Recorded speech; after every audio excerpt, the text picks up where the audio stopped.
Hello, and welcome to the Realm of Possibilities podcast. This is my friend Sean Romero. My name is Mike Stone. We are the co-founders of the Realm of Possibilities, friendly local game store here in wonderful Santa Fe, New Mexico. There's a bit of sarcasm on that. I do apologize. We are here making a channel because, well, we just like talking about gaming, and we like talking about all kinds of gaming. And we're going to talk about Dungeons & Dragons. We're going to talk about Magic the Gathering. We're probably talking about a little bit about Warhammer and whatever else comes across the tabletop that we like talking about and think is fun. And that's up to and including football whenever the NFL season hits. I apologize for any stammering I may do in the middle of this. This is my first time doing a podcast as well as his. Yes. So with all that out of the way, today on the docket, we want to talk about Dungeons & Dragons a little bit because we're running a campaign here at my house, this wonderful recording studio that you have behind us. And we're also going to talk about some Magic the Gathering because, well, they decided to release Modern Horizons spoilers. I'm not the world's biggest Modern fan, but I do think some of these cards are very, very cool and very much so worth talking about. I have to agree with that. 100%. Yes, there are some awesome cards that were printed. If you guys have any questions or comments, please leave them below. I take all criticisms with a grain of salt. You're not gonna make me mad. Yeah. So that's just how it is. If I don't like it, I just won't finish reading it. It's who I am. It's what I'm about. Yep. So, what do you want to talk about first, bud? Let's start talking about. Let's start talking about the game because that's the thing where inspired us to do this the most. Yes, we are currently. You're referring to D&D, correct? Correct. Okay, we are currently doing a D&D campaign that is taking place in Ravnica because, well, I like Ravnica and I think it's a cool place to run a game, and I'm running the game. So there we go. We just got a hot off the heels of a campaign that this gentleman ran, which was absolutely fantastic. Thank you. And turned a lot of us into demigods, which was cute and give you the warm and fuzzies in the end of it all. But as he got tired of running that, I don't know, something like 8-month campaign, we decided to switch over to a new DM, and that's going to be me, Hot Shit McGee. So we have to watch those. No F-bombs. Understandable. Got a point for you though. I mean, this is your first time DMing in a long time. You've been in that chair. In many moons. And I've been on the opposite side. I've been DMing for relatively the last 10 years since we've been running the store. Gave me a lot of experience, but this is the first time you're in the driver's seat. How does it feel for you? It's actually not too bad. It's kind of nice being the one calling the shots. You know, you're always the player sitting on the back side of that DM screen going, dude, don't piss him off. He's going to kill you. You're going to get a bolt from God or Zeus or whatever deity he feels like killing you with, and you're going to die. And so it's nice to be on, it's nice to be feared. Yes. But I noticed that, especially because, we started out with 5.0 as a base for this one. But we kind of incorporated some old school rules. What inspired you to do that? Because the way they treat thieves in a 5th edition is ridiculous. Absolutely ridiculous. So I had to try and spice it up a little bit. One of the things I loved about AD&D or 2nd edition D&D, however you want to look at it or call it, I thought the way they did thieves was phenomenal. Giving them the percentage skill sets I thought was great. I loved the backstab multiplier. I loved all that about the thief. And in 5th edition, they don't have that. They have sneak attack, which is cute and nice and helpful. And I understand that the monsters in 5th edition are kind of powered down too. But the whole learning how to pickpocket, learning how to do this, no, you should know that right off the bat because that's why you're a freaking thief. You may not be very good at it, and that's why you have low percentages, and I understand that. But you still should already know how to kind of do it or want to do it or maybe going to possibly do it. Not being able to know it at all is just, then why are you playing a thief? Understandable. I think, and I agree with you, the dynamic it brought into the game back in 2nd edition. Granted, in 2nd edition, we had THAC0, we had to go away from a lot of those much more complicated... THAC0, he says. THAC0. Yes, THAC0. We all love that mysterious word. But the dynamic ability to build your character, which I think you just touched on, you have a basis on your skill sets, but you have to build and you have to learn those things. And, having went through 2 weeks of your game and the challenges that we've had to incorporate and create the most challenging character I could. Oh, Sir dies a lot over here. I had to have fun with it, right? I had to put a last-minute resurrection spell on the chest, or else he wasn't coming back. Again, killed me every fight the first 4 nights, but 4 fights that night. So that's the way it kind of goes. But the character development, the ability to not have a standard thief, which was you have a campaign going where we have 4 thieves as our base characters, and 3 thieves as our base characters, and then we're bringing in a second character to balance out the party. But to make us as players make our thieves genuine to our own spite, because we have 3 dynamic players that play with us. Yeah, we have some characters. Ooh, we got some characters. You might actually get to meet them someday. Probably not. Probably not. Now that I sit here and say that, I feel foolish. No. But I'd rather bring my daughter on first. I would. The combined table is probably, I would say, roughly short of 100 years of D&D experience total. Yes. Now, the other people in the actual game are very experienced players.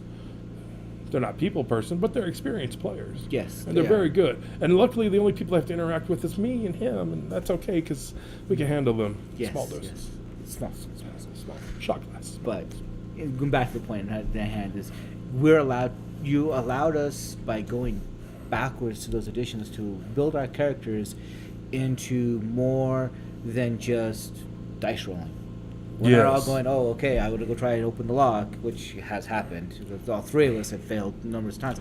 But in a way, it's raising our skills. It's teaching us how to do those things as thieves, as characters. But we have different dynamics in the way we're playing our thieves. Yes. And I think that in and of itself, because we have some severe personalities at our table. Not severe, extreme.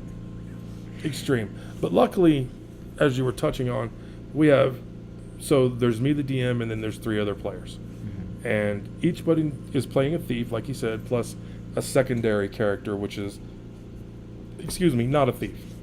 Now, the cool part is that there are 3 different thieves at the table. And that part is what I really like and what I was really hoping for. So we have Chris, who's playing a thief that's a scout. Yes. And then we have Alex, who's playing a thief that is an assassin, and he primarily uses a bow. And then we have you, who's playing a thief that is more of your traditional run-of-the-mill cloak and dagger, likes to do the espionage thing, likes to hide himself or likes to disguise himself as opposed to hide in shadows kind of thief. Then it's hard to hide in shadows when your thief is a Loxodon. I'm 800 pounds, kind of hard to hide, but if I'm dressed as a pack elephant and I'm picking your pocket, it kind of makes some relative sense. It works. He made it work. I don't know how. He made it work. He actually hid in shadows the other day. Don't know how. I'm not sure what shadow he hid his big ass, but he hid one. Well, that's why I have an 800-pound cleric. Can hide in my own shadow. That is also true. Kind of try to balance my own storyline there. It works. That's all we're saying. That's the cool part, is that you can make it work. And I'm the kind of DM, he's the kind of DM that we're going to do what we can to try and make things work. So, if I got to take a little bit from an older edition to make my story work the way I want it to, then that's what I'm going to do. And that's what he did, and I kind of learned that from him, and that was one of the things that I brought out. It was one of the first things I did, was I'm like, yeah, you're all going to play thieves, because that's the kind of campaign I want to run this time around. But we're going to make them good thieves, and not meh thieves. And that's been, in and of itself, its own challenge for us, because we, as characters, as players, we have very dynamic personalities. In aspect, going back to even when we look back at my campaign, and we had additional players in my campaign, the personality dynamics were so extreme that having to learn to function as a group and hey, you're going to do this, and you need to step back, and you need to find that other role. The one thing I'm not going to miss from your campaign is the couple of players that took forever to do combat.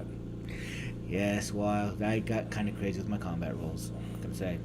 It wasn't necessarily you, we had a couple of guys that just took forever to do combat. It's like, oh, I have to roll dice?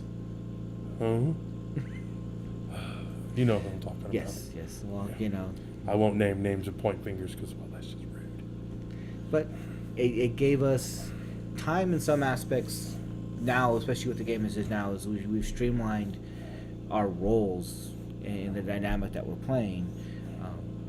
The three of us as players decided, okay, well, you're gonna do this, you're gonna do this, we're gonna do this. So, yeah, we had three thieves, but we all know Chris's thief is gonna be leading out in the front. Yeah. Alex's character is gonna be off on the side doing something, and I'm gonna kind of be in the middle trying to figure out how not to look obvious. It's kind of Actually, I think your best role in this party, all BS aside, all shenanigans aside, I think your best role in this party with these two is to be the thief that doesn't let them die for stupid reasons. I seriously think you like bridge the gap between assassin and scout really well, and I think your character is best suited being, hey scout, do you think you ought to check for traps before you open that door? We ran into that the other night. Everyone's like, Yeah. hey, Alex, the assassin, not the scout, the assassin was like, hey, I'm just gonna barrel into this door. And what happened? Got splashed with acid because you just barreled into a door without checking for traps.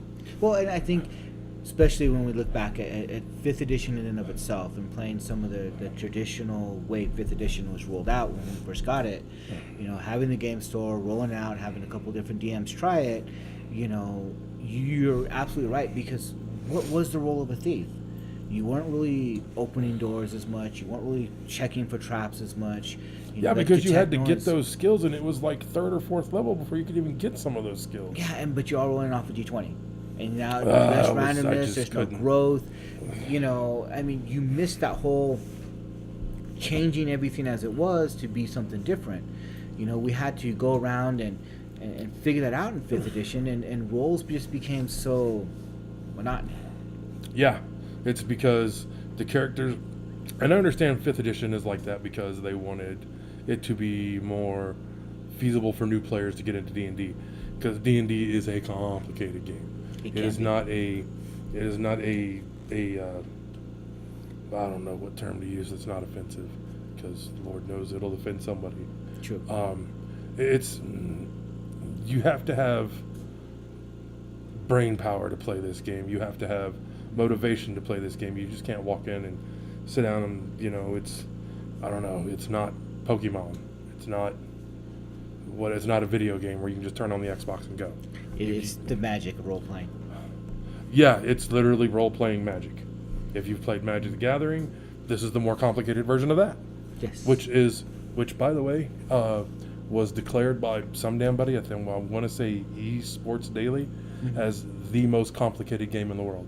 Magic the Gathering has finally become the most complicated game in the world. It's not because it's that hard of a game, it's because of the amount of cards in Magic's lifetime make it to where it's mathematically impossible for one person or one deck to be the most dominant. Well, and that in another aspect, we both played Magic for years. That's how you and I built our friendship and eventually designed our store. Yes. And why we opened our store is because of our love of Magic, and that led us into the roles we have as far as running the store and doing the things that we do. Yes. And Magic in and of itself has been super complicated. It's interactive. You have to play with that stack, and you have to learn how the stack interacts with itself. And even when you're in role playing, when you're in combat, you have to use your mind's eye to see that interaction, to see that role, to when you're interacting with that person, to build that camaraderie. Because just like in real life, things don't always work. I've run campaigns where 3 weeks in, I'm ready to toss the campaign and the players out the window. That's why when we were playing the other night, last Tuesday, that's why I was kind of like, this is how this is, you guys are going to have to go.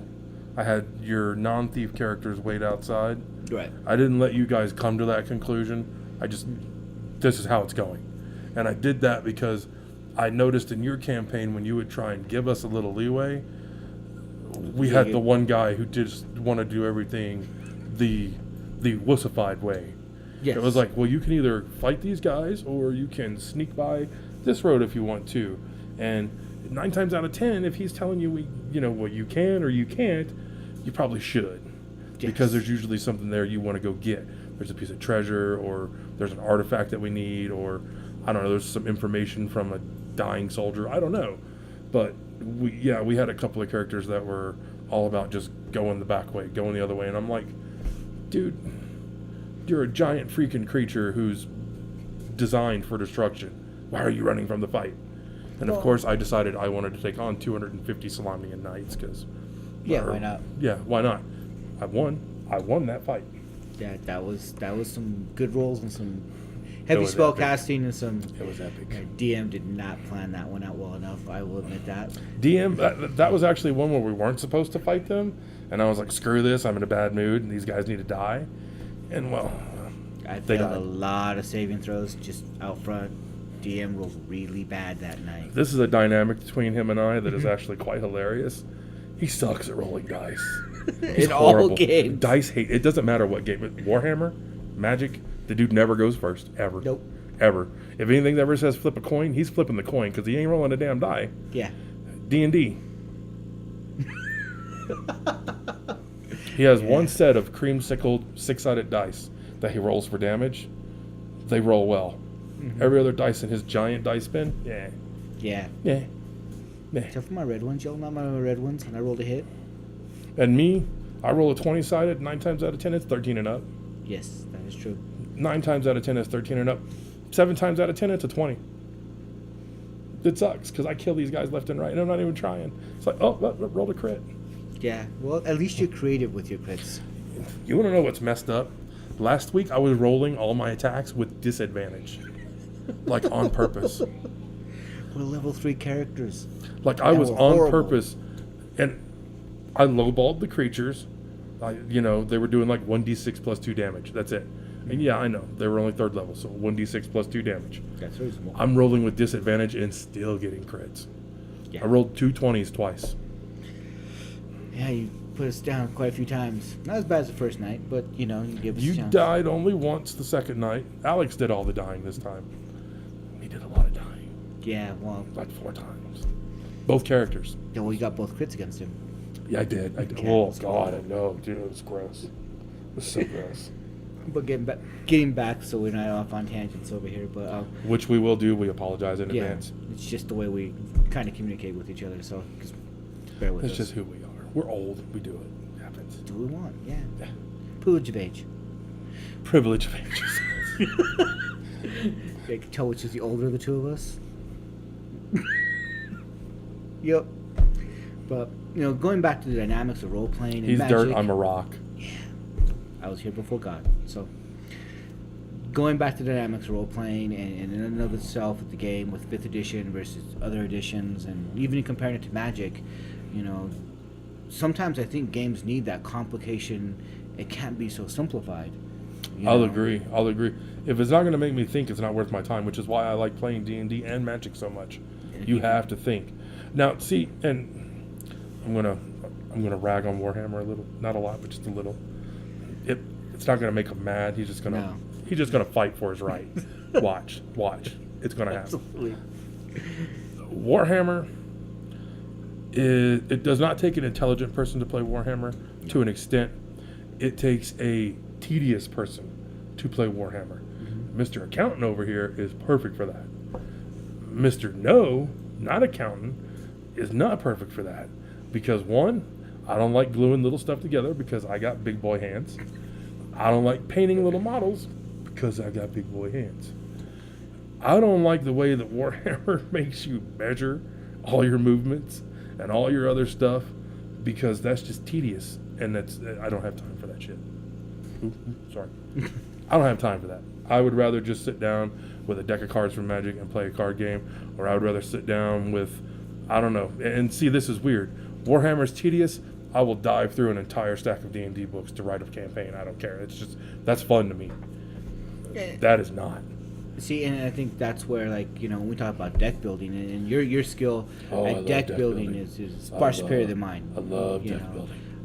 But I agree, Warhammer is a very tedious game, and you have to be. It's more like playing chess. In a lot of aspects, it's more like playing chess because you have to. You have to put your pieces in the right spot to win. Right. And I totally get that. I understand it to an extent. I've never really played a game of Warhammer. I do extend. I've watched a lot of it. I mean, we have a store. Yeah. He's played a lot of it there. Love it. And funnily enough, tying into Warhammer, I like playing Blood Bowl. I don't know, something about bloody football is just awesome. Just because Blood Bowl's great, and it's kind of like Warhammer, but not as complicated. Yes, well, and that's the problem. I mean, especially like now with the 8th edition, they've dumbed down the rules, and I am saying they dumbed down the rules to make it simpler. But now we're having up to the amount of codexes being released, which they told us we weren't going to do. But I mean, my favorite edition so far is 7th edition. I like 7th edition. I play Chaos, so 7th edition was great for me. Though I do like having my Primarchs back. You know, the one thing I've noticed about Warhammer, everybody loves the game. Everybody hates Games Workshop. That overall is, I think, it's the pricing, it's the rules, the fact they don't keep their commitments to us as players. But I love the lore. I absolutely love the lore with Warhammer, and I think that's why I take that from D&D. I like lore in just about any game. I would probably like the lore in Warhammer too, to be honest with you. The lore is great. I like a good backstory. Like, I am, you know, not to cut our D&D talk short, so to speak, but the whole War of the Spark thing for Magic, I'm all about this storyline. I think it's fantastic. I think it's movie or TV show worthy. I hear they might be making an animated series on Netflix. That would be nice. I would watch that in a heartbeat. And if it touched at all on War of the Spark, I think that would be a great place for them to go. Well, that storyline, that whole dynamic is fantastic. I know a lot of people are like, the Planeswalkers is just like the Avengers. Shut up. You know, but so again, is everything else. Yeah, especially nowadays. But I mean, you have to look at the fact that, I mean, for us, we've played Magic for a long time. Granted, you've played much longer than I have. You were on when it first came out. Yeah, I'm an old school guy. 93, 94. Love me some Magic. I didn't come into like 2000, so my bad. But back then, we talked about storylines. You bought the product and you read the storyline. Well, that's because back then they printed novels. Yes, that you could read. Yes. Yeah, mean, they actually printed one for War of the Spark. Well, you can buy that novel. It's actually a New York bestseller. That's good. Is that not cool? A product from Wizards of the Coast that's not a game is a New York bestseller. There you go. But that's what we missed. We missed a lot. Some of these sets were coming out and I'm like, so why am I back here again? Why am I back to this plane again? I mean, it didn't follow a flow. Well, see, a big problem Wizards was doing there was when they got rid of the actual novels, there was a space there where they weren't doing anything really about the storyline too much. And then they went over to it being on the mothership, on the Magic homepage. Right. So if you wanted to follow lore for any of this stuff, you had to go read short snippets of the storyline on the Magic the Gathering website. And I did that for a lot, like when we went back to Innistrad for the second time. I was reading that whole storyline, and of course it was, the spaghetti monster all along. But I actually I preferred the novels myself, because we could go get a fat pack. We got a bunch of cards, we got a die, we got a couple of crappy booster boxes, our little boxes to put our stuff in, and we got a novel, and that was perfect. Because I could sit around, and whenever I was bored and didn't want to do something, I had a book to read. And it was Magic related, and I got to read something cool. Exactly. And my favorite set overall, I'm going to put this right there, is Zendikar. I love Zendikar. I think it was one of the original Zendikar, not Battle for Zendikar. Yes. Original Zendikar, hands down. It's one of my favorite sets of all time. One of the absolute greatest draft sets of all time. Yes. One of the best limited formats you could play. Yes, it was hands down. I mean, I enjoyed the storyline behind it. I enjoyed playing the set. I enjoyed the landfall mechanic. One of the best mechanics. My favorite deck in Legacy is lands, so that tells you right all you need to know. I actually like his choice of Legacy deck for the most part. Yeah. Mine is Reanimator, but hey. Yeah, we've been still tweaking that thing 20 years later. We're still messing with that deck. I got me some Reanimator love. I don't know. I pull that thing I don't play too much Legacy anymore anymore at all, unless I'm borrowing something from him. Because, I like me some Reanimator. It's fun deck to play. I'm not going to... Charbelch is my other favorite, but, hands down my two favorite decks. But, I like the landfall mechanic. I like the lore. I like the storyline. I was going with it with Innistrad. And then even as a store owner, I just kind of it just seems like Wizards was putting out sets, and they you know, the mechanics just weren't matching the story. I just couldn't put it all together. And, you know, now to come back to War of the Spark, and it's like, there's Nicol Bolas. We all love Nicol Bolas. All of us old school people. He was way back there in the beginning. I loved him It in just, Legends and Chronicles. You know, it pulls it all together. It made relevance for everything that's been going on for the last decade. Yes. It made it all make sense. And, you know, granted, it had a finality, which, you know, I don't know if I really enjoyed that piece to it as much, because Nicol Bolas is my arch villain. But it gave a storyline, it gave a theme, and I enjoyed having that back as a player. Yes. You know, I'll agree. I think Wizards went to the well for Ravnica because they know Ravnica is one of the favorite places for a lot of Magic players to go. We loved Ravnica. All of us loved Ravnica. For one, you get Shocklands, and by God, I lived with some Shocklands. But and the fact that they ended this particular part of the story on everyone's favorite plane, I thought was really cool. I thought they were going to end that storyline on Innistrad, and then I think they realized they screwed up Innistrad. They screwed up what was the Innistrad set called? Not the original Innistrad, but the one where we went Shadows over Innistrad. Shadows, yeah. There was Shadows over Innistrad, and then there was the second set, which I can't remember. Wasn't relevant. Wasn't even that. I don't know. It was the one that had all the damn Eldrazi in it. Mm-hmm. It had all the Eldrazi in it. Those two sets, I think they kind of goofed. Like the limited format wasn't very good. It wasn't even fun to draft. The fact that it was Emrakul on Innistrad was kind of lame. I didn't really care for that a whole lot.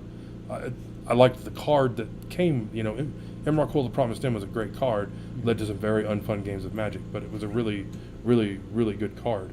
But I'm okay with it being gone. I'm not okay with him being imprisoned in the moon on Innistrad. That's weird. Yeah. That's what happened to him. I Yeah. don't know if you were. Yeah, that's where Emrakul went. He went to the moon. Yeah, and again, it was a dumb story ending. You Yeah, know, yeah. That's the problem. It was a dumb story ending. It was very anticlimactic for the most part for me.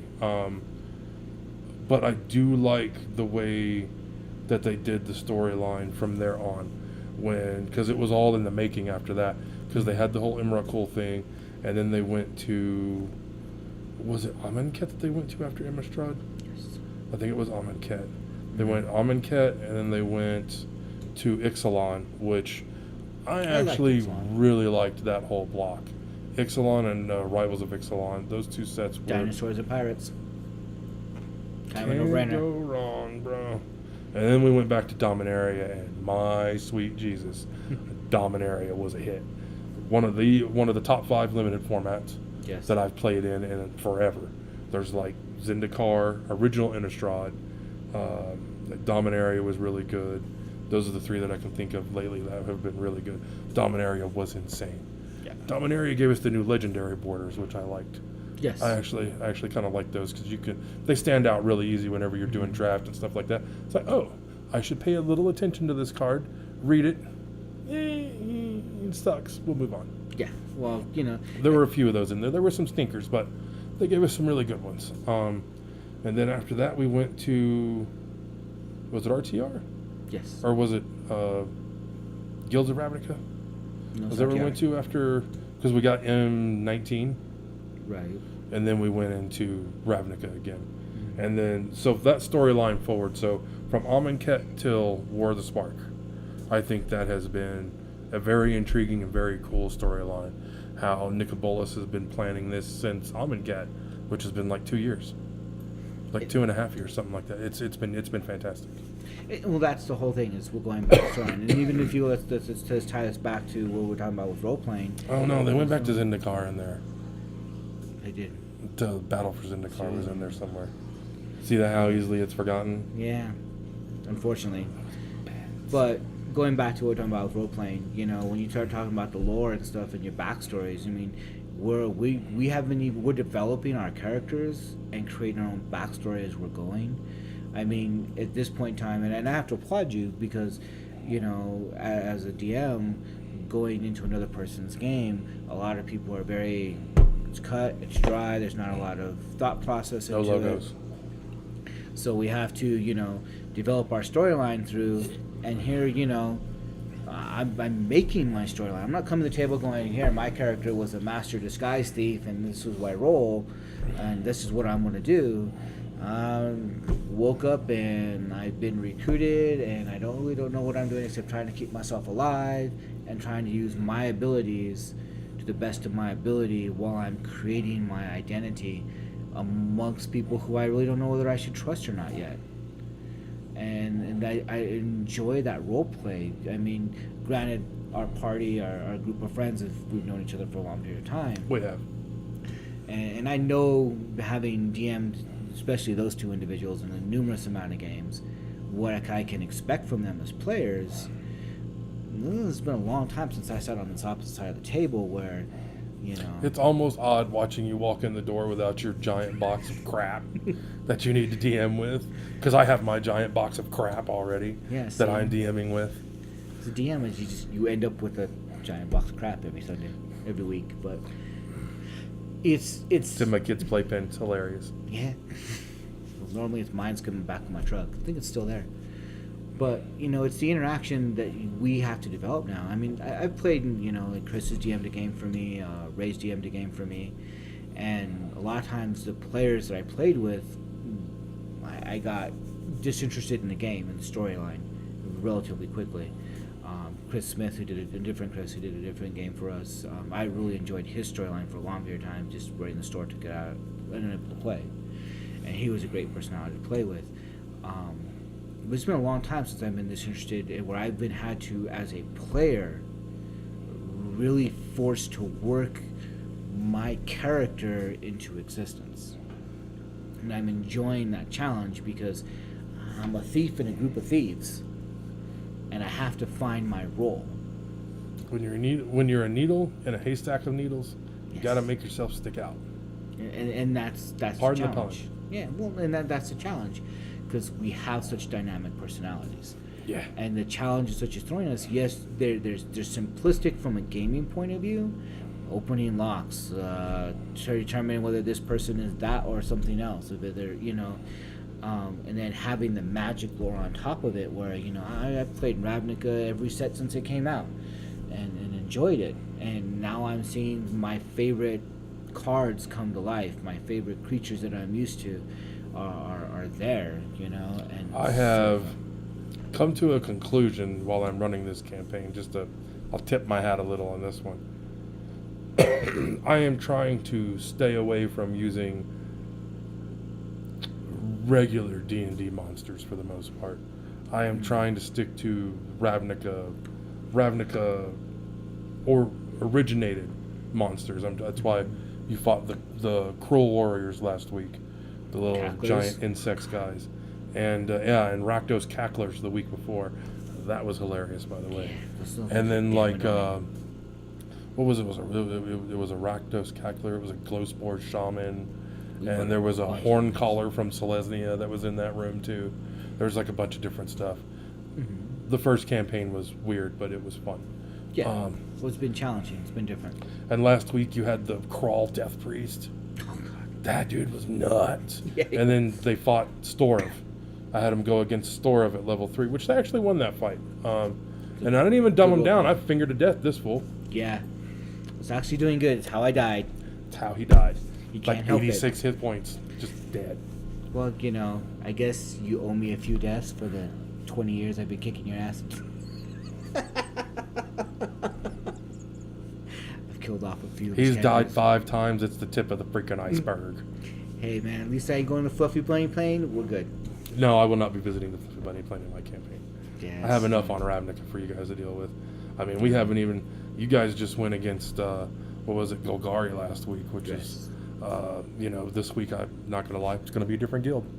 I kind of got... I haven't wrote the campaign yet at all because, well, I'm procrastinating my butt off. But I have ideas, but I haven't wrote the campaign out yet. I'll be doing that tomorrow. Well, and I think that's the thing. It's as a player now, I get to wash my hands of all that, which is kind of nice, Somebody else gets to do that work. Yeah. It's not pre-designed, and I mean, Chris took a pre-designed game and he put a lot of effort into it, which I really appreciated. Chris plays with us. The other Chris designed his own world, and it was interesting. It was fun. I took a few things from him. Especially, I think it's really nice when you're playing with players who have a lot of years of experience. They bring different things to the table. Our crit roll was one thing we stole off from the other Chris. Odds, evens. Sometimes in your favor, sometimes it's not. You get lucky. Hey, you slipped. Your sword still hit. We'll actually tell you guys this one that we do. Maybe you'll do it in your campaign sometime. So the way we work, if you roll a 1 on the 20-sided for a 2 hit, if you roll a negative crit, as we call it, or a crit 1, then we give you the opportunity. The DM will roll a 6-sided die you call odds or evens. If it's in your favor, the creature takes damage from your weapon with no modifiers, just the actual weapon damage. So like a longsword does 1d8, you roll a d8, you don't add jack to it, no strength, no nothing. It just takes a, oops, I stuck you. Yeah, lucky Nick. And then the other way around. If it doesn't go in your favor, then you take damage from your weapon with no modifiers. You should learn to swing better. You should. Yeah. Especially if you're a 15th level fighter. Just suck it up and deal with it, buddy. You're taking that damage. Exactly, and it gave a different dynamic to the game. You're not having doing these crazy charts of, oh, well, you slipped on a spleen, or... Well, I've had DMs that are like, oh, was that a Vorpal weapon you had? Yep, looks like you cut your own head off. Somebody's still bitter about that. That's how you put sadness on the stack. Yes, it was fun. Every once in a while, crit ones, but this is a little bit more balanced game. We've learned from our experiences in Novice. I'm looking forward to this. As a DM, I'm used to running extremely long campaigns. I think my longest campaign was 18 months. This last one was good, 8 months, dude. Yeah, I want to say it's right around 8 months, dude. It was a pretty long one, and that's weekly. Yeah, we skip weeks here and there because family, we all have holidays. families. Stuff happens. Yeah, Christmas. Don't let that interfere. Yeah. Wives don't like that. I don't know how long my campaign will be, but I'm hoping at least 10 weeks because there are 10 guilds. Yeah, well, I think it's a nice introduction to everybody, especially one of our players is very familiar with the Magic world, and the other one has somewhat of an inkling because he hangs out at the store every single week. Yeah. One of them is there almost all the time. Kind of lives there. I'm pretty deep in the Ravnica lore right now, man. I am having a blast DMing a Ravnica game, to be honest with you. This is like the best of both worlds for me. I love D&D, I love Magic the Gathering, and being able to run a D&D campaign on a Magic plane is just insane, and I hope Wizards goes forward with this, to be honest with you. I'd love if they did it on Zendikar. Oh, I'd be all about that. I would be all about running a campaign on Zendikar, or even running one in Innistrad. It's the Gothic horror plane.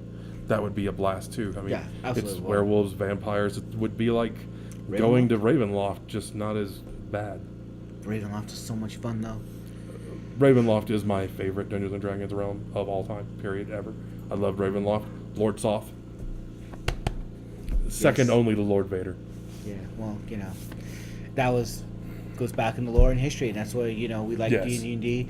I touched a lot of lore in my game. I enjoyed doing that. I was really, really sad when some of my long-term customers, long-term players had no idea about, where we were at in Forgotten Realms. We discuss those books all the time. I miss that. I was behind on the Forgotten Realms, by the way. Yeah, but, Not gonna lie, it's been a while. We did Dragonlance, Actually, was fun. This campaign that I got into with you 8 months ago was the first D&D campaign I played in 5 years. Well, and that was because we ended up weaving divergent paths, especially with the story, and we were doing different things. Our love has always been Magic, and we've always communicated centered on Magic. It's always been kind of our central focal point. Yep. And we just had to do different things at certain points in our lives as far as where we were. I jumped into Warhammer for a long period of time. And really loving some of the storylines still. I'm a big Warhammer fan. Love the storyline, love the game, love the models. But that's me. Mike's a little bit different. But when we get back to it, we still had a fond love of D&D, and we're enjoying now that we have much smaller games and dedicate game Yes. space and time. It's been really nice to come out outside of the store and play, because when we're in the store, we don't get that interaction time. No. We found that out. It's a lot harder to love the games you love to play and run a store. It's a lot different. It is a different beast. It It is. is a different beast. We had to go to a rotation of you working and me working, and one of us Yeah. was not playing, which was really Yep. depressing. It was really depressing come pre-release time. Oh God, yes. But we enjoyed Real depressing. tag team, two-headed giant. We're good at that. Yeah, But we yeah. saw a couple defeats out to a couple teams back out there. We're still looking for you. yeah, we are. We'll be getting it. Yeah. Don't worry. We got We'll you. be back. But we've enjoyed it. And our love of Magic. I mean, we got into our friendship was built on our love of Magic.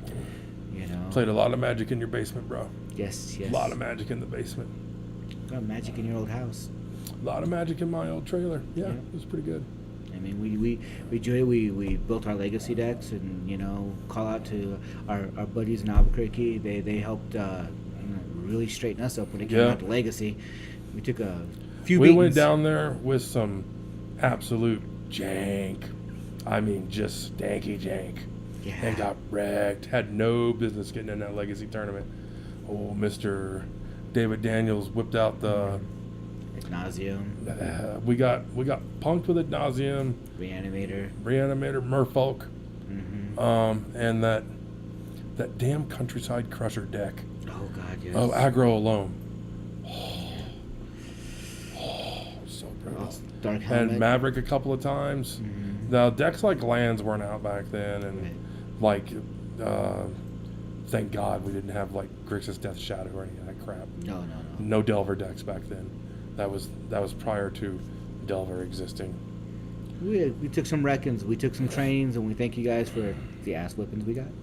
'Cause it was good. And this is the one thing I will say: if you're an aspiring Magic player, you are going to get beat. You are going to get your butt kicked. You are going to get it sent back with your tail between your legs. All I can tell you is to learn from it. For the most part, when you sit across from a Magic player and they kick your butt, at least, if you're a seasoned vet and you know you're playing Timmy, have the common decency to say, "Hey, Timmy, you did this wrong." You don't have to do it during the game unless you really want to. I have in my case, but I ran a store and I didn't want to chase my customers out, so. Yeah. But have the common decency to tell Timmy where he messed up, so that he learns from that mistake.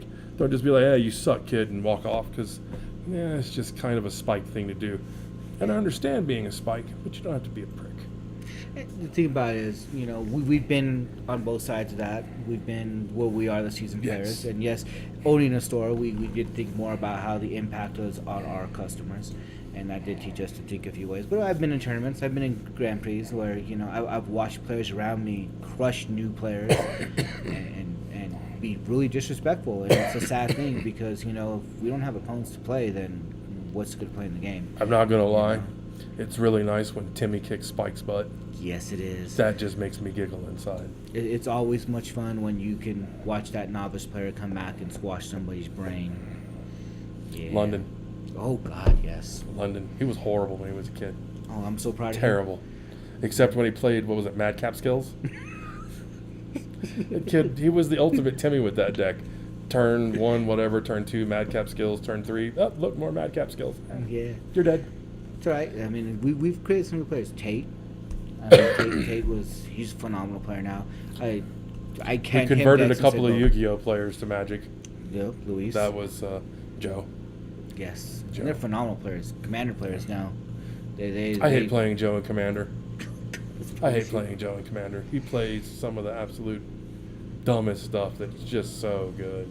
Yeah. If I'm going to borrow a deck, I borrow it from Joe. Yeah, I would borrow from Nick. Hats off to Nick. He's one of our other customers. Phenomenal player, hands down. I mean, you want to talk about crazy jank fun decks to play. I would love playing Commander with Nick because I never know what the hell is going to happen, except for the fact that I want to have a blast, and I want to have a blast losing. You want to know what deck Nick made that I actually like a lot? Not to go off on a tangent again. That stupid coin flip deck. God, that is hilarious. He got every card in Magic that you flip a coin for that's legal.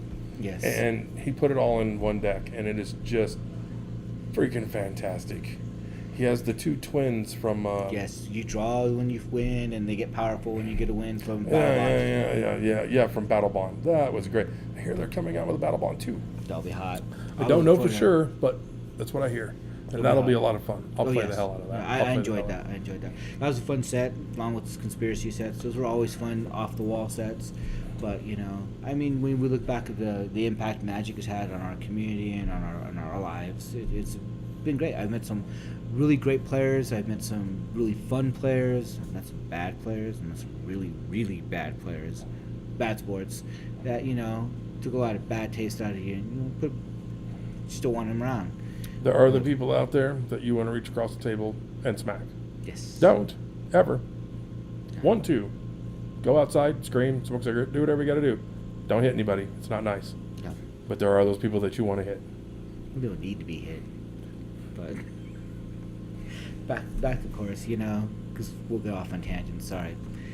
I mean, going back to role playing, going back to the Magic community, the gaming community as a whole. It's one thing I can say I appreciate. You know, and I'm sorry if I didn't mention some people's names on the first episode. Sorry, guys. Same here. You know, the community in itself, I enjoy.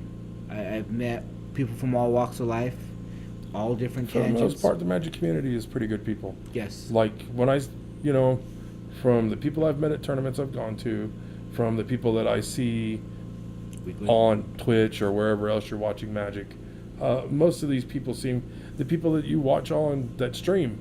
Now, let me tell you something. Watching a pro Magic player at a big tournament like a Pro Tour on Twitch is way different than watching that person stream. Oh, yeah. Their colors come out when they stream, especially the ones that aren't sponsored by Wizards. And there are a couple that are sponsored by Wizards that their colors come out. But there are a couple that you know just aren't sponsored by Wizards, and when they stream, you see their true colors come out. And sometimes it's funny, and sometimes it's like, whoa, dude, maybe you just relax a little bit. Well, and I mean, I understand the pressure. I mean, they're pro players. There's always pressure on them. Yeah. And you know. Yeah, they're put under a spotlight. And that's hard. I mean, you know, and we see we see allegations of cheating all the time now with pro players. Yeah. I mean, I remember. I'm not touching on the Yu Watanabe thing. Yeah. It just is what it is. You know, going back and you look at it, I remember going to our first Grand Prix was in Dallas, and there was instigators of a particular player that was cheating, and you know, God, that was the longest tournament I've ever been to, and I was furious when I got up there, and I was like, wow, so this player X was doing this, and it's horrible. And you think about, you know, you're just common everyday player trying to, you know, learn to get to that level. And it's a heck of an effort, and it's sad when that happens, you know. But I also understand it's like these guys, they're playing for everything, and everybody scrutinizes them. They don't get to go out in public after tournament and just hang out like we do, you know. It's everybody wants to talk to them, everybody wants to get up in their face, and everybody wants to, you know, hear their opinions. That's a lot of pressure. Hold on now. They're not celebrities. They're just Magic pros. Certain players in the community, I'm sorry, I worship the ground certain Magic players walk on. Yes, there are those places. Yes, There are those places. We know one that does that savagely. Mhm. Well, before we end this particular video, we want to first of all say thank you to everyone who has watched. Please subscribe, like, follow. We are doing this because we love this, but we're also doing this because I'm broke and I have a family of 5. That is the reason I'm also doing this. He needs money because, well, times are tight. Life's hard. Life's very, very hard when you're strapped to an oxygen cord. It just is what it is, and that's how it is. So we would appreciate any and all support. We are not asking for donations. We are just asking for subs, likes, follows, anything you can give us. You can follow me on Twitter at BigDaddy55442. Just Google William Stone. I'm on there. I'm not sure what your Twitter handle is. Is it just at Sean Romero? No, it's The Realm. The Realm? Okay. It's The Realm. Search for it on Twitter. You'll find it. Eventually, I will actually set up a Realm of Possibilities Twitter handle, and you can follow us there. Sound like a plan? Sounds good to me. But, Okay. you know, I want to talk about a couple of these Modern Horizon spoilers that we Yes. saw today at the Mox Championship which, by the way, I'm going to say this real quick. Wizards, I love you, but you really got to figure out this Mox thing. Because the way you went about it this year was just bad. It feel bad for everybody. You didn't announce it properly. You hastily put it on. And the coverage, when I did watch it, was terrible. The first day was horrible. You couldn't even understand what these announcers, what the commentators were trying to say. You couldn't hear anything. They were like potatoing. It was like bad cell phone signal. Wizards, you're better than that. So I'm going to whip out my handy dandy phone that you can't see, and I'm going to not let it make noise because that seems foolish. Yes. My face got brighter. Look at that. Yeah. I can see how ugly you are. So let's talk about first the full art snow-covered lands. Oh, they're so beautiful. The art is amazing.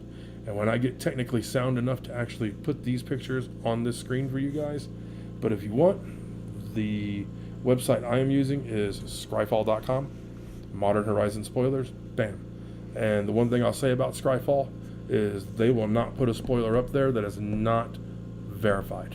If it is an unverified or a leak, they won't put it up there. Because quite frankly, people who leak cards are jerks. Yep. Don't leak cards. Because Wizards gives certain content creators cards, and when you leak that card for that content creator, then you cut out their reason for having a show that week. And I think that's a crappy thing to do, and I just think it's crap. God forbid we ever get popular enough to get our own Wizards preview. And that would be wonderful. And someone leaks it, I'm going to be ticked.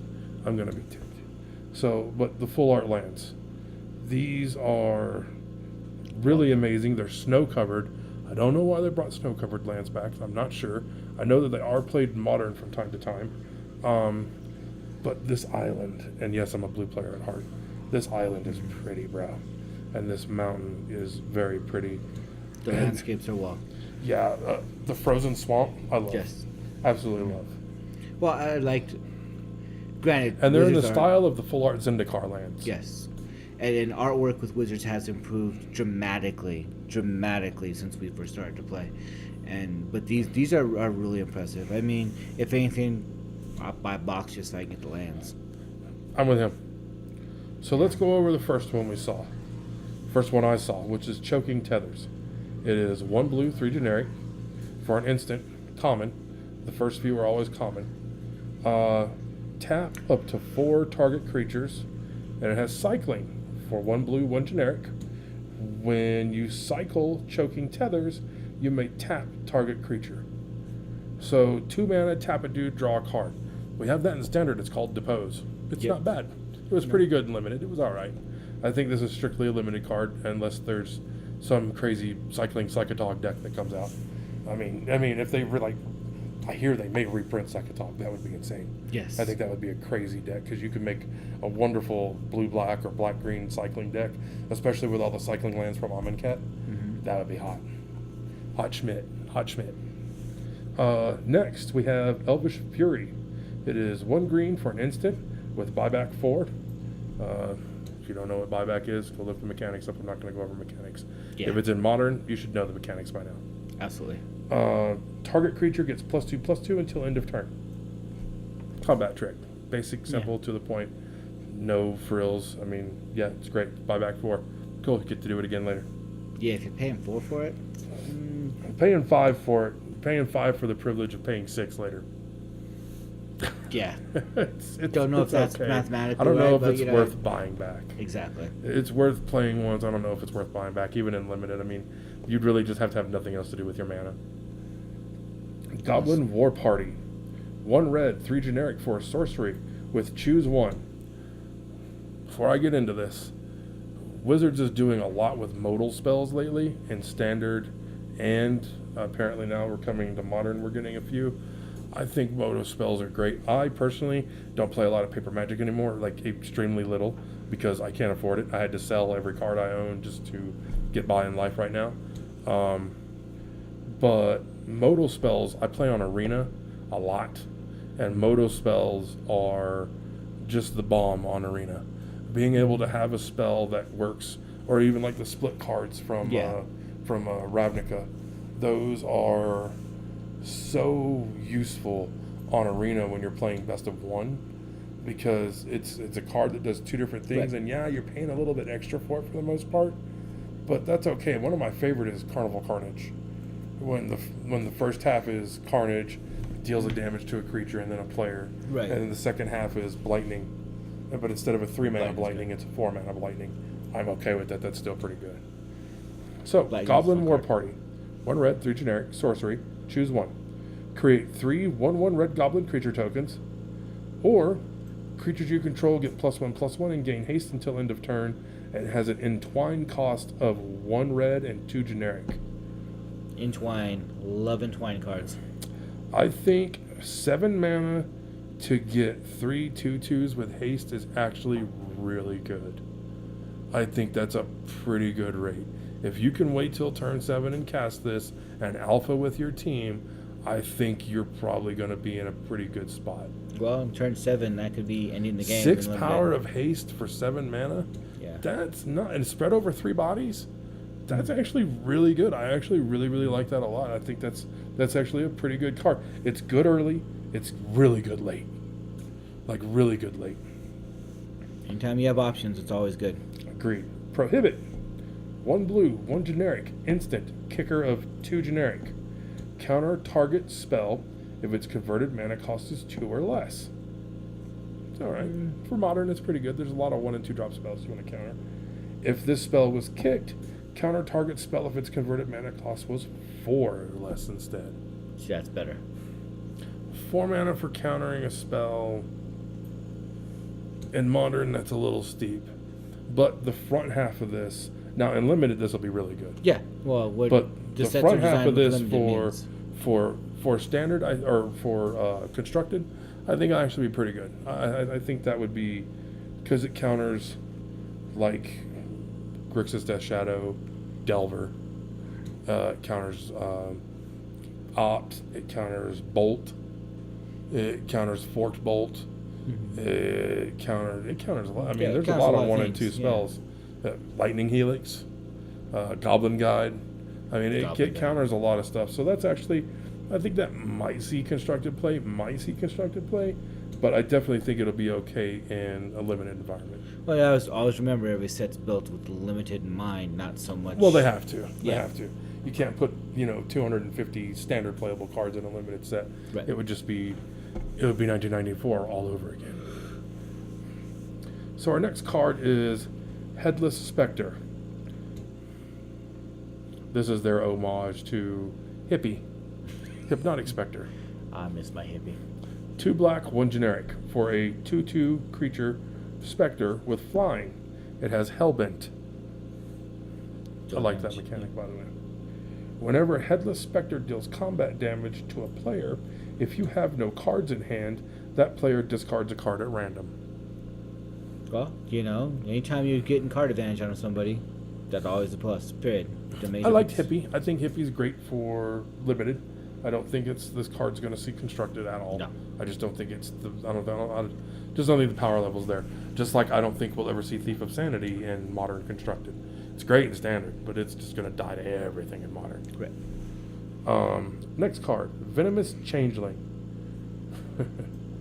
So, 1 black, 2 generic for a creature shapeshifter 1/3. It's a changeling with death touch. Yeah. It's a 1/3 with death touch that has all creature types. They'll probably do something with it. I mean, maybe it goes in a random tribal deck of some sort. Changeling tribal. That'll be hilarious. Tried that. Didn't Next, work. we have what I think is a reprint from Legacy, but to be honest with you, I'm not quite sure. Lava Dart. 1 red. Instant. Lava Dart deals 1 damage to any target. Flashback of Sacrifice a Mountain. When you just got to get those last 2 points Trying to in. think of it, too. Yeah. Well, You just got to get those last. When your burn deck got them all the way to 1. Lava Dart you. That's all I got, man. That's all I Hey, got. sometimes you're using utilities, you're gonna go. Yep. Next card is Imposter of the Sixth Pride. 1 white, 1 generic for a 3/1 changeling. Jason's. we've seen this in 1,000 limited formats. Yep. Swiftblade, the Boros Swiftblade, Staple. It's a yeah, staple. yeah, 2 mana 3/1s. They're just there. They trade up. That's what they do. Yep.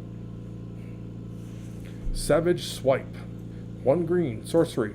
Target creature you control gets +2/+2 until end of turn. If its power is 2, then it fights target creature you don't control. Yeah. Yeah, I don't like the fact that you can't just put this on any creature and fight. It has to have you have to take your 2x and turn it into a 4x and then fight. I don't know. It's whatever. I mean, if you want to kill small stuff, great. That's what this is about. I don't get it. Ugh. So they reprinted Wall of Swords without printing Wall of Swords. I don't know why. It's not like Wall of Swords was that great. overpowering. It was a Wall of Swords. Wall of 1,000 cuts. 2 white, 3 generic, 3/5 creature with wall. It has Defender and Flying. Told you, Wall of Swords. Yep. But it has one thing Wall of Swords didn't have. Tap 1 white, and it may attack as though it did not have Defender. Your Wall of Swords gets to attack now. Hey, it's a plus. Anytime a wall can do something more than just be there. Imagine the idea of a Wall of Swords just coming at you. The graphic is great. Yeah. That's kind of insane, right? Pick it. It's worth playing if you're going to be in white. Martyr's Soul. 1 white, 2 generic, 3/2 spirit soldier creature with Convoke. Okay, so that's not too bad. No. Actually, that's actually pretty good. When Martyr's Soul enters the battlefild, if you control no tapped lands, put 2 +1/+1 counters on it. This card is hot. I just finished reading it, and I'm going to tell you right now, my first take is this card is hot. If you play this on turn 3, or turn 4, should I say, maybe turn 5, and you tap your creatures to play this, and wow. That is a no mana 5/4. That's pretty good. Yeah, especially if That's you run out of pretty good. cards. That's like, I don't know. That's Venerated Loxodon, man. If you guys haven't played that card is gas, absolute gas. And I think this is this is actually pretty Loxodons. good. We're metalheads. Yeah. Read the Megadeth, baby. Next card, blue card. My kind of blue card. Stream of Thought. 1 blue. Sorcery. Target player puts the top 4 cards of their library into their graveyard. You shuffle up to 4 cards from your graveyard into your library. Replicate of 2 blue, 2 generic. That's hot. I like Replicate. I like the right of replication. Yes. I remember dying to that deck. I don't know how well this is in limited. It ought to be cute. If somebody try to make a mill deck out of it, it'll be funny. In constructed modern, I don't know. I'm not the world's guru on modern. I could see it being kind of okay. I want to see what Joe can do this with in freaking Commander. Oh, God. Because this is ignorant. Yeah. This is ignorant Commander. I think that gets out of hand. Firebolt. 1 red sorcery. Firebolt deals 2 damage to any target. Flashback of 1 red, 4 generic. That's a great card. Yeah. That'll be a great limited card. Boom, kill your thing. 2 turns later, boom, kill your thing. It By works. the time it gets dangerous again, it's dead. Or, hey, you're at 1 life and I can't get my attack through. You're dead. That's what you get for getting the graveyard, though. This is the one they reprinted. Goblin Matron. Oh. That's an old school card. 1 red, 2 generic. Creature Goblin 1/1. When Goblin Matron enters the battlefield, you may search your library for a Goblin card, reveal that card, and put it into your hand, then shuffle your library. They are going to make Goblin Tribal a thing, and I am okay with that. I love Goblins, and I think it'll be great in Modern. Great in Modern. Because they already have Pile Driver. Yes. Because it was printed in one of the core sets a while back. Mm-hmm. And then give them Matron. They just got Siege Gang Commander. Mm-hmm. Because we have that in Standard right now. Yeah. And they have Goblin War Chief and Goblin King. Goblin guy. And Goblin guy, there's gonna Goblin tribal is gonna be a thing. Trust me, it's gonna be a thing. It's gonna be fast, good. quick, and in your face. Yeah. We even have Warren Instigator. It's not quite Goblin Lackey. Evan Irwin, I'm talking to you. It's not quite Goblin Lackey, but it's still good. Love you, Evan. Wing Shards. I first saw this card. I didn't know quite what to think of it. It's a reprint. Is it? Yeah. Okay, so 2 white, 1 generic, instant. Target player sacrifices an attacking creature. Storm. Okay, it's not a reprint. The art just looks like it's a reprint. Yeah, so... Nice. Okay. Another Storm card. You know, in all fairness, this really punishes players that play spells pre-combat. Yep. Because I'm going to play this, I'm going to play this, I'm going to play this, I'm going to attack. You go, okay, nothing. All right, I'm going to pump my creature. You're going to, okay, cool. Wing Shards. Your whole board's decimated. Because the storm count's just going to be like, oh, so what's our storm count? 5? Yeah, 1, 2, 3, 4, 5, 10. Ouch. There goes my That's goblins. brutal. There goes That's my brutal. goblins. That's brutal. There goes my goblins. Yeah. Goblin what? Goblin soup? Yeah. Yeah. Now we get to the rares. We'll talk about the green one first. Deep Forest Hermit. 2 green, 3 generic for a 1/1 creature. That seems bad already. Mm-hmm. Has Vanishing 3. It's not getting better. Yeah. When Deep Forest Hermit enters the battlefield, create 4 1/1 green squirrel creature tokens. Okay, it got better. Squirrels you control have +1/+1. So Deranged Hermit, you say? Mm-hmm. Without Echo. That's hot. I'm okay with that. Vanishing, because as compared to Echo, I'm okay with that. Because half the time, like I learned this playing Legacy Cube and Vintage Cube, I would take my Deranged Hermit, I would play it, and then my turn cycle would come back around, and the trigger would go on the stack for the Echo. I would pay the Echo cost, and then my opponent would bolt it. And that, my friends, is putting sadness on the stack. You Yes. have a lot of sadness on the stack. You ever played Vintage Cube? No, I have not. Yeah. It's either sadness or love, dude. There is no in between. Play Sounds blue green, like- you'll have more love. Deranged Hermit in Modern, I'm okay with that. I think it's great. I don't think anything else in Modern makes squirrels off the top of my head. I could be wrong. But I think this will be great. Either way, it's going to be a great limited card. Hey, Emrakul's got something more to fear, right? Flying So our squirrels. last card, which I think is really good, really, really good, is Force of Negation. Because Lord knows if they'd put Force of Will in Modern, all them Legacy players would have lost their minds. Just smooth lost their minds. So this, I think, is a good compromise to that. This also really helps against combo decks, and you'll see why right now. 2 blue, 1 generic for an instant. If it's not your turn, you may exile a blue card from your hand rather than pay this spell's mana cost. Counter target non-creature spell. If that spell is countered this way, exile it instead of putting it into its owner's graveyard. I'm okay with that. I'm okay with that. It's not... It's not overpowered. It's a free negate. Yeah. It's a free negate. That's it, and that's Kinda what okay. you have to exile, but Free Force of Will should stay in Legacy, and I will agree that if they'd have put Force of Will in Modern, then you just might as well call it Legacy Light. Well, at that point in time, let's just play Legacy. Agreed, but Come play Lands. It's fun. Modern decks are cheaper. Not by a lot, but they're cheaper. But Legacy is much more fun. Yeah, but the mana base in Legacy is like $4,000. But Legacy is much more fun. But the mana base is like $4,000. We have a difference of opinion. No, I agree. Legacy's more fun, but the mana base is like $4,000. Y'all see what Underground Sea costs these days? I'm a blue player. Underground Sea, Tundra, it's ridiculous. Yeah, I know. Absolutely ridiculous. That's why I have Volcanic Island, come on, really? Bought him early.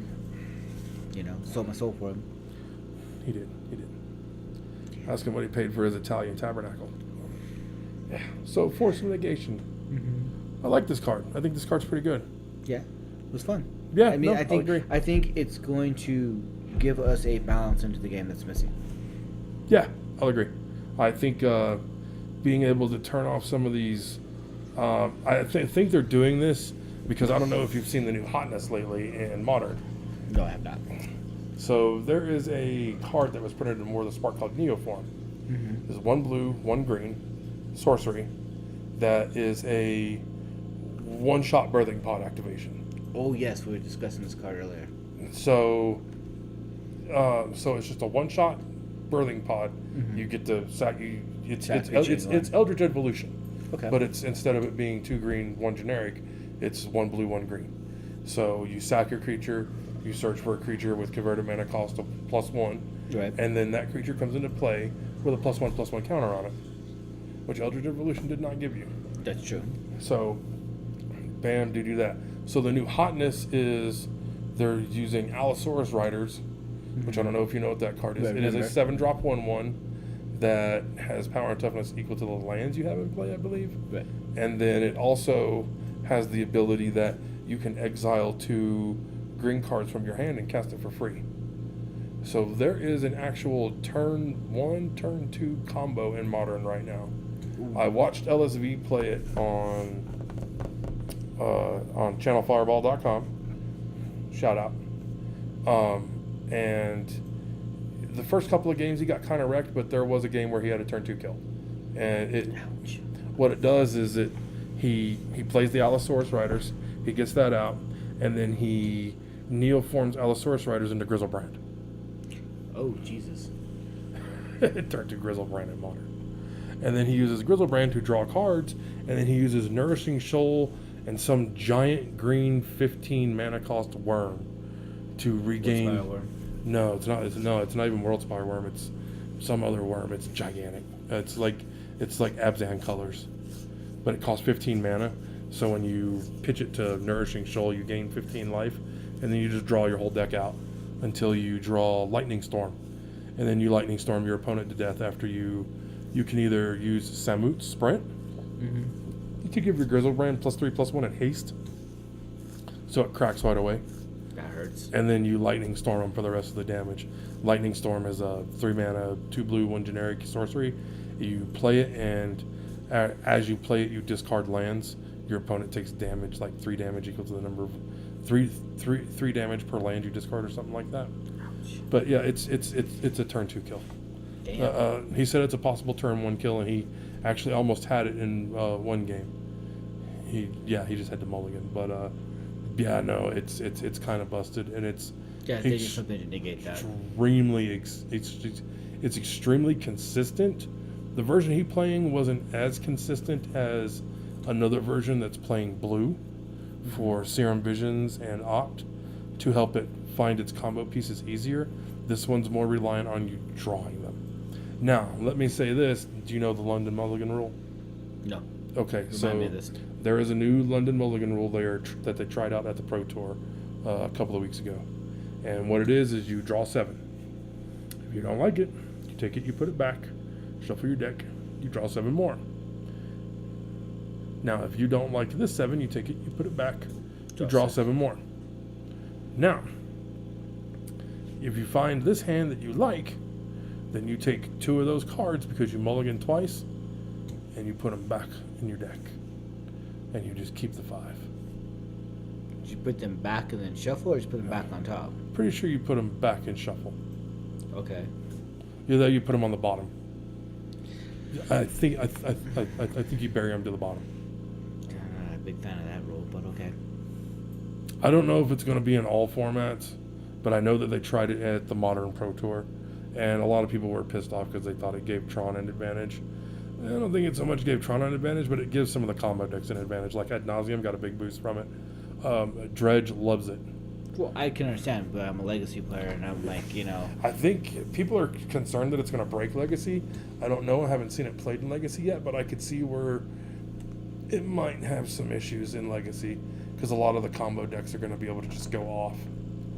it's not like you're not going off on some of these combo decks on turn 1 anyways. Yeah. So, I mean, you're already banking either Well, the biggest conservatively problem- with your counters or I your think the biggest problem triangles. is now it's one of those things where, I can mulligan very aggressively to find things like ley lines. Well, you can do that, but also you look at it, I mean, like, Charbelcher, you can do that in 5 cards if you have your top deck is in the right order. You can do that on turn 1 and you just win that game. I mull down 5. Reanimator. Yeah. 3 cards is all I need, buddy. Yeah. 3 cards and that's game. Maybe 5 cards if you want to count Force of Will blue card. Yeah, and you can And, yeah, I pat can- yourself a win. Yeah. And so, I mean, I would not want to see it in Legacy format. I mean, granted, I'm not. I know they tested it on Great Legacy Magic player, Online in like all formats. Mhm. They tested it on Moto. I don't play on Moto anymore because I just like Arena better. I know Moto has all the formats, but I don't play all the formats. And again, Moto's pay to play, Arena's not. I have a huge Arena collection. I've put maybe $200 into it since I've started playing it 10 months ago. Maybe $200 total. I'm behind on my Arena. My schedule's been busy lately, but He has been busy lately. yeah, But back to the point. I mean, I wouldn't want to see that in Legacy. I mean, as a Legacy player, granted, I'm not the world's best Legacy player. but Legacy I and know Vintage my- are the 2 formats that are most upset about it. Well, I can understand because I mean, I play some of these combo decks. Oh, you think it'd be bad in Legacy? Imagine how stupid it is in Vintage. Just pack up your lunch. Why hold the tournament at that point? Because it's going to come down to whoever got their combo first, and if you have the combo in your hand, your counter in your hand. If you don't, game's over. Not like it's not like that now, but you know, I mean, you definitely have more options when you force your opponent to play off your top deck and draw. But when I can draw to what I need to and then throw it underneath my deck, I mean, are you kidding me? Or, oh, you're playing Dredge. Well, I'm going to mulligan until I hit a Leyline of the Void. Or 2. Yeah, shut this game down. Game's over. Yeah, the game's just over. It's just over for the most part after that. I mean, yeah, you know, maybe they draw their Nature's Claim. Who knows? But that's raw, man. That's just a raw way to go. It's not viable in that format. Yeah. I mean, you're just giving stuff away at that point in time. It's almost like you're just giving the store away. Well, I know in Vintage, the Dredge players in Vintage will mulligan until they hit a Bazaar. In Vintage Dredge, that's all you need. Yeah. The deck just goes off from there. Well, again, you're talking different formats and you're talking different ways to win, and you know, unfortunately, they're rules you put in place because they affect certain types of game that you're playing. Mm-hmm. But when you're looking at how it can completely ruin another type of game, I mean that's what you have to look at. I mean, Bro, you ever heard of a format called Commander and Pauper? Yes. They don't care what they put in those. They print all kinds of crap. Does it affect Pauper or Commander? I don't know. I don't give a damn. yeah, you know, I play against some of these commander decks. Like, why in the world did you print this card, Wizards? Yes. You just want to see other players get aggravated. I mean, I know Wizards gives a little love to Commander now. That's why it's called Commander as opposed to EDH. But yeah, no, they kind of just don't care sometimes in some of those formats. Pauper don't especially. think. It's probably Wizards doesn't think sometimes. I don't know. Don't mistake ignorance for apathy. I just think their give a damn just isn't there when it comes to some formats. Yeah, but they're trying to make Commander. I mean, it's a side event now. I mean, you got to put some kind of thought process into when you put some of these cards out there. You know what? You know what else it comes down to? Every now and then, they just got to give a Magic player something to complain about because Magic players need to complain. It's called blue players. In Warhammer, we call them Eldar players. Magic, we call them control players. Why is that creature so powerful? Why can't I kill it? Hexproof sucks. Everybody's I'm a got control their player one. who actually likes Hexproof, but I know there are players out there that just can't stand Hexproof. I think Hexproof is better than Shroud. Oh god, Shroud was a double-edged sword, though. Yes, Shroud could get obnoxious, especially when you wanted to like do something with your own creature and you couldn't because it's shrouded. It's that double-edged sword, which in a way was somewhat better because I like a balance. I like balance, Fair enough. but I also play chaos, so you know I don't care if my players can kill themselves. Fair enough, man. Fair enough. Hey, you know, if my machine gets hurt, I just eat somebody. Get back my whole point.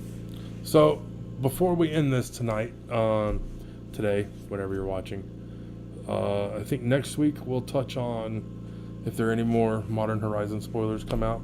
We'll definitely talk about those, and we'll give you an update on how the D&D session goes.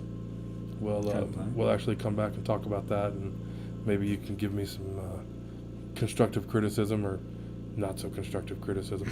Old man criticism is what I call Old man criticism. Yeah, old man It's called criticism. advice. If you don't it. take It's it. called crotchety old man criticism. That's what it's called. Yeah, listen here, youngin. You're a little whippersnapper. Yeah. But anything else you want to talk about tonight before we sign off, bro? I think we're at a good stopping point for tonight. All right. So this is our introductory video. It might be a little sloppy. It might not be. Hopefully you were entertained at least. Maybe you learned something. I don't know. Leave us, again, like I said, leave us some comments, questions. We'll take all criticism, tips, advice, anything that you guys have to give. Subject matter that you want to talk about. Questions. Yeah, definitely questions. Until then, again, follow me on Twitter. Just look up William Stone. Follow him on around. Twitter.